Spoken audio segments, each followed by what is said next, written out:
Well, welcome everyone to a TFA collab uh, hangout on collaboration and using our slice.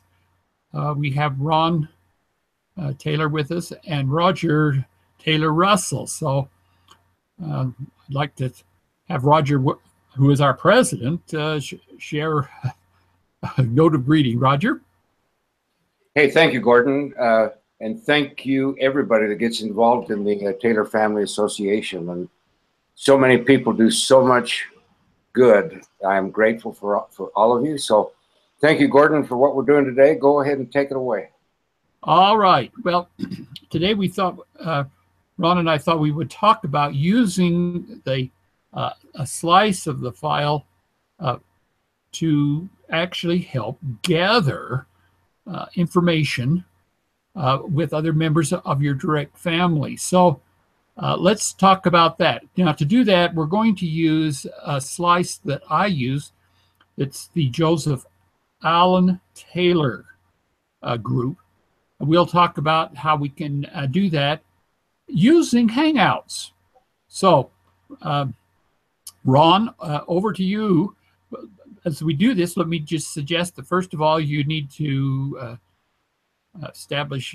go into Google and scale down on those multiple squares to Hangouts. Click on that, then invite the members of your family that you're interested in sharing with. Okay, with that information, Ron, over to you. And let's talk about what we do to share us information and how they could actually use the slice and actually do online live slicing. Okay, over to you, Ron.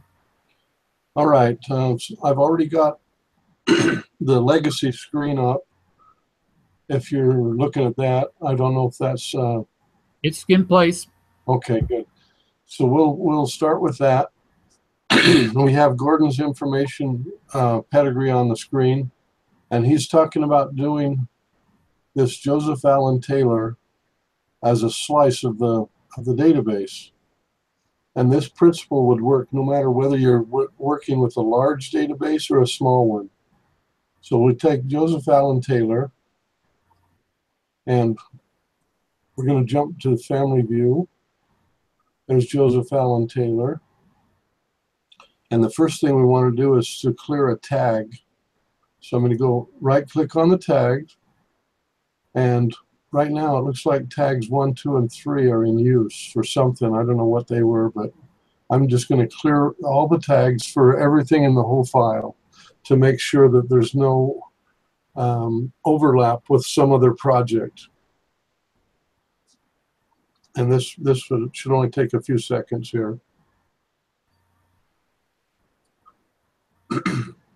Once we have the tags clear, the tags are basically just a tool.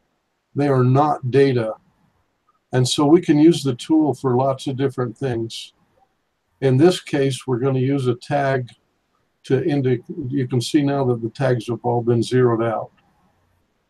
But we're going to use the tag to do Joseph Allen Taylor descendants. And we'll say all of his descendants. And that comes up with a count of 3,580. Okay, so that means out of the database we're working with, there's 3,580 individuals that are descendants of Joseph Allen Taylor, and they've been tagged on tag number 1 now. You can see it kind of turned on there. If we close out of there and come back, you can see it turned on. It also tags the spouses. So it's not a bloodline descendancy. It's just anybody that's connected to the descendancy of Joseph Allen Taylor, including the spouses. So he has 2 spouses. Here's the second spouse, Sarah Lake, and hers is also tagged. So any descendant of Joseph Allen Taylor from either of the wives will be tagged on tag number 1. Let's look at Joseph Howard, for example. You can see that he's tagged on tag number 1. So now that we have them tagged, to create a slice is quite easy. all we got to do is go to File, Export, export to a new legacy file, and we're going to give it a name.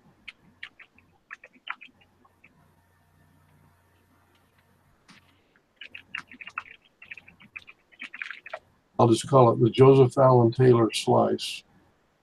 I'll say save that.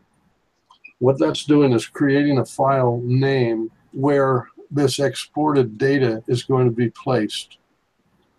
And you can see it, it keeps track of it right here in this long field. Next, we're going to say export all the records that have a tag of 1. That's the tag that we used. And if you check these 3 boxes, this will also export any individual that's connected to those people on the same group sheet. So that's kind of nice to have that also. So you're going to export full group sheets for anybody that's tagged. Over on the right-hand side, we're just going to say keep the original RIN numbers and stuff.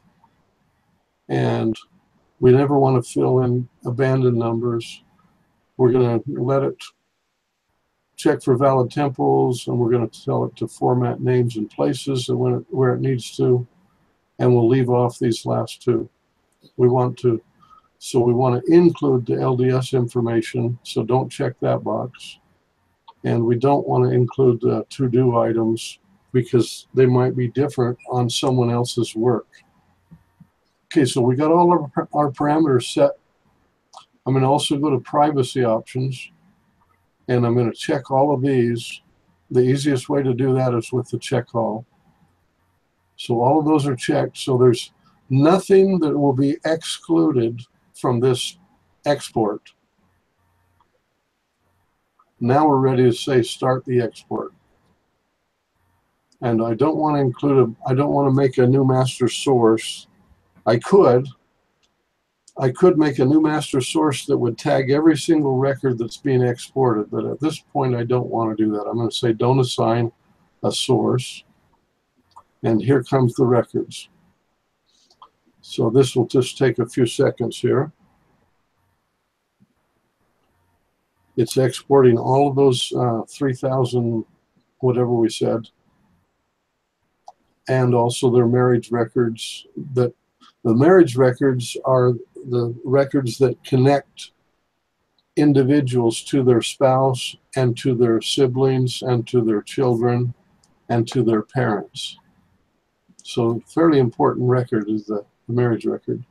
So we'll also add the pictures, right, too, Ron? The pictures are connected to the individual and to the event by way of the path name of the picture. The actual picture is not included inside the database, just the link to the picture. So when we export a piece of the database to a slice, we're also exporting the link. So for example, right here we got pictures of Glade Price, and his picture shows up, but the reason it's showing up is because in the gallery it's pointing to those names. So there's the name of that picture, for example. Right. Here's the name of that picture, and so forth. So all we're doing is exporting the name of the picture file, so that the slice can also pick up the file. Okay, so next we want to say, here's the Joseph Allen Taylor slice right there in the heading. So it's, the program has opened up the new slice, and if we go to Legacy Home and look over here on the statistics, it shows how many actual people were exported by that slice. You want to do that? You want to do that again? We lost that. Click that one more time. Okay, so if I was somewhere in the family view, I can click on Legacy Home, and on the Legacy Home tab, over here on the right-hand side, you've got the statistics of this current database. It shows that we've exported 4,585 individuals, so almost 1,000 more people were connected to that slice that are not actually descendants, but they're peripheral connections. Okay. There are people that are on the group sheets but are not descendants. And you got 1,574 families, 229 sources. So that's what's in this slice right now. So if I were to send that slice out to one of our slicers, they could open that up, and this is what they would see. Let's go back to your record. And people, when you think about slicers, you're thinking about your first or second cousin that you maybe want to have them look at the file. Exactly. Now, one really important point here is that when we send out a slice to somebody to work on, they should not merge that slice into their file. They should merge their file into the slice. If they don't, or if they want to, they could just work on it independently too. They can work right? on it separately, yeah. But if they merge their data, if they merge the slice into their data, they will lose the IntelliShare values that are that are under the hood that allow us to merge this data back into the master database without hardly any hands-on. It's almost a complete automatic process, but they'll destroy that if they do the merge the wrong direction. Okay, so anyway, here's our file. If we go back to the pedigree, you can see that we've got this data from the slice. We've also got, for example, your mother and her parents. That's because they are part of the group sheet that shows you as a child. So you've got child, parents, and grandparents on the group sheet. But beyond that, it didn't extract it because we told it to only send out the descendants of Joseph Allen Taylor. Now, notice also that it pulled out Joseph Allen Taylor's parents and Mary Lake's parents. And if we go to the other wife, it also pulled out the parents of Sarah Lake. Okay? That's great. That's because those three check boxes were checked that said get all the peripheral people. Okay, let's change. I hope you all got that. If you not, you can go back and watch what we have just said about how you can use this slice. Ron, let's go back now to my father and talk about shared events. This is an opportunity to link people that were at an event in someone's life. So let's just go into Morris Taylor's events in his life, and maybe we could just add something for the purposes of playing here. Okay. Let's look at let's look at residents, for example. Okay. Go down to the Hyde Park resident. Okay. Now, I was alive when we moved to Hyde Park. Yes. So let's talk about adding that resident to my as a shared event for me. Do you want to kind of go through how that would work? Yeah, I'll let you comment here. So I'm gonna highlight the event, and then I'm gonna click share. And under the share, I'm gonna say, you can see right now there's nothing down in this bottom area. I'm going to add one or more people to this event, or in other words, I'm going to share the event with other people. So I'll say add, select from the name list. So this is just the main name list. I'm going to search for. Look at that! It's already got my name in it. Go down to. I'm sorry. Yeah. I'll go back and we'll see it. So add one or more people. Select from the name list. Where did you see your name? Oh, look at on the right there. See, there's Gordon Taylor and all my brothers and sisters. No, those are your family. That's right. And so can't we just click on those boxes and add me? You can select from that. That's even easier.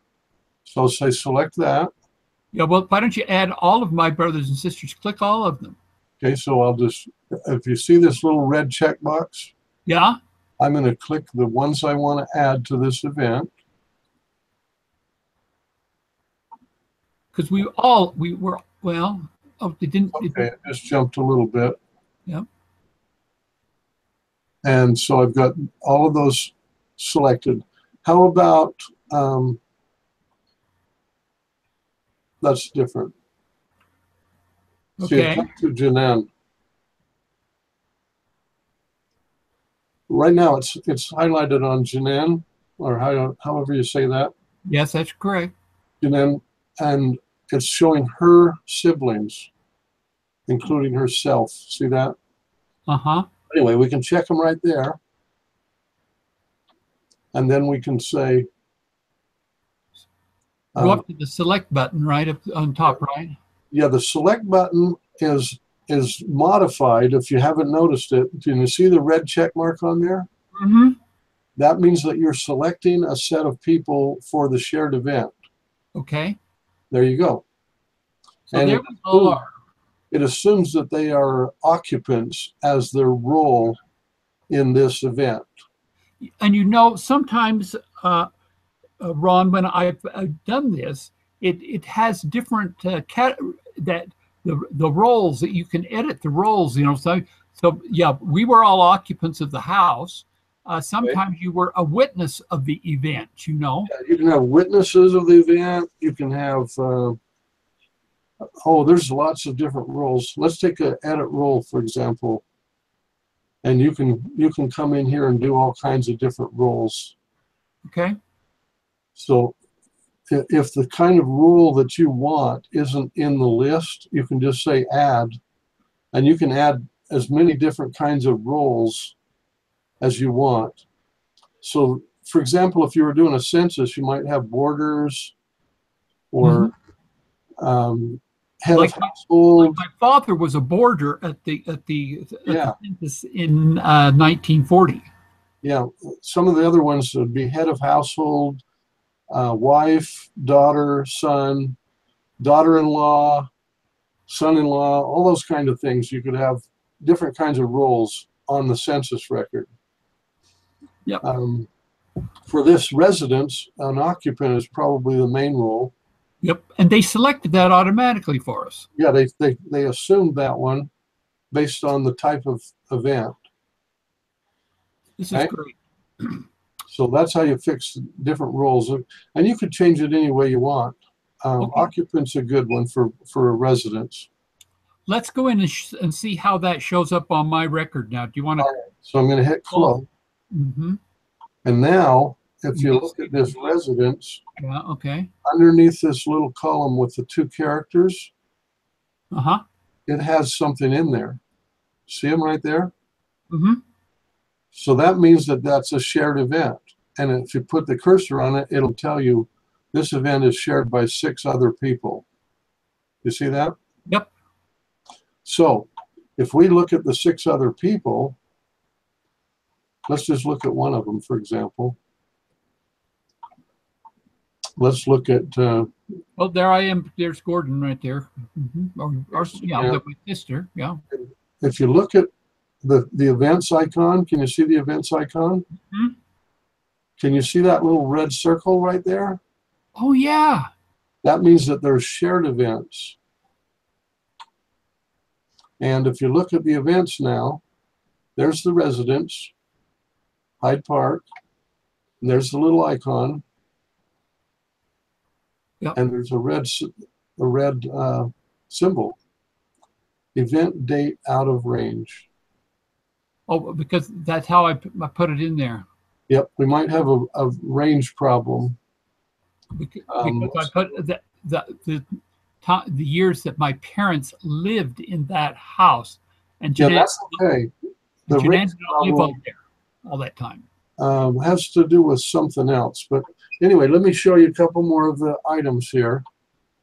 See, this says that that she was a negative 2 years old when the residence started. That's why it's saying out of range. Ah. For Jeanette. Yes. So she wasn't born yet when this event started. But that, I think, is probably an error on the part of Legacy to show that as a red potential problem, because her lifespan did coincide with part of that range. Mm-hmm. Okay, so anyway, that's all that's telling you. Okay. If we get out of here somehow. The other thing I want you to see is that little blue arrow right there. You see it? Yeah. That means that's a shared event. Okay. All right. Let's go back to your record. And so on your record, it should also be, see the little red circle. Mm-hmm. And if we look at the events, we can see the residents, Hyde Park. Again, you've got that little arrow, and you were 4 years old when you started that event. And there's the shared icon. Yep. Now, I'll show you one more thing. Oh, I should have told you. So I go to here's the event. Okay. If I click right there on the icon that says this is a shared event of 6 other people, if I click on that, it'll bring up the list of people that are sharing the event. You see that? Oh. And I can go to. Can I highlight any one of them? Pardon? Can I highlight any one of them and go to their record? I think so. Let me make sure. Click on it. Let's see. It's not going to it. Okay. All right. I'm clicking on it. What they're in the process of working on right now is to have a select button on every screen that has the ability to go to other people. But this hasn't been fixed yet, but it's in the works. So that you could click on Lauren, for example, or Gary, and go directly to their record. Right now, it's not working that way. But I think that we can do it another way. Let me see if we can. Oh, I guess I was thinking of another screen. I'm thinking of the picture gallery. Yes. Well, there's a little down arrow on my name there. I don't know if you clicked on the little arrow. Well, that's fine. On this one? Yeah. That's for surnames. Okay. All right. Well, Ron. Yes. This is wonderful. That's probably enough for today, but I guess what I would like to share with our slicers is that you can see the opportunity that you have of putting in an event in your life and having it connected to all of these other people that were there at the event, and you only have to do it once. Yeah, a really good example. We've looked at a residence, which is a good example. Go to my baptism, for example. Yeah, baptism's even a better example if you've got it set up the right way. Well, see if I do. Click on it and see what it says there. Okay.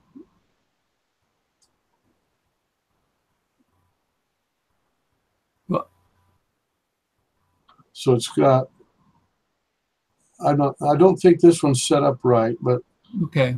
The idea would be to have the person that did the baptism and the 2 people that were witnesses, and then maybe a list of people that were significant that were at the baptism. And then on the confirmation, you can have who was the voice for the confirmation and who was in the circle, and just all kinds of things like that. Well, and things like, for example, when I was promoted, the fact that my wife was there and assisted in the pinning, and the general who actually did the pinning of the rank. Yeah, let's take a look at one of those, see if they're done right. Well, I don't have any of those done yet. I was just thinking that here's something I need to do. Yeah, there's military service, but yeah, nothing's shared yet. No, Here's so I've got to that- add all of that.